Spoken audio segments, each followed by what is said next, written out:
Labas, šiandieną mūsų scenoje tikrai ypatingas ir mažai kam girdėtas magiškas akmuo. Tai yra septarianas, tai yra drakono akmuo, kuris atsakingas už gyvybingumą, motyvaciją, laimę, sveikatą. Ir jo pavadinimas reiškia 7.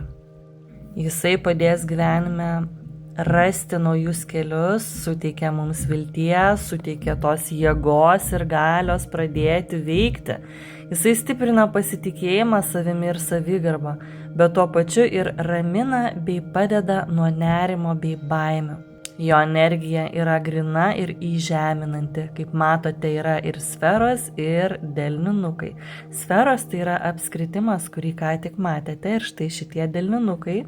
Tai tikras laimės ir sveikatos akmuo. Aš jį labai dažnai nešioju su savimi. Labai malonu jį laikyti delnuose arba nešioti slaptoje vietelėje. Taip pat jisai yra ir gydomasis, ir apsauginis akmuo, jisai tarsi sugeria neigiamą energiją.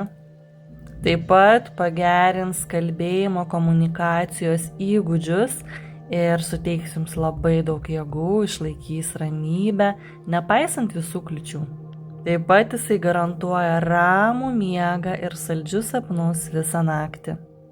Taipogi pažadins jūsų ryšį su motulė žeme ir jausite geriau gamtos energiją, taipogi bus lengviau įsižeminti, vadinasi paleisti stresą.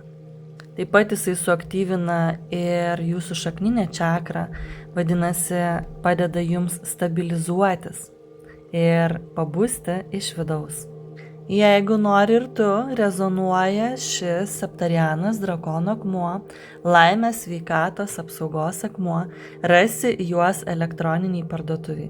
Na, o jeigu reikės pagalbos išsirenkant, arba jeigu pasimesi elektroniniai parduotuviai, parašyk man žinutę ir paruošiu tau siuntinuką įkrautą su meditacija.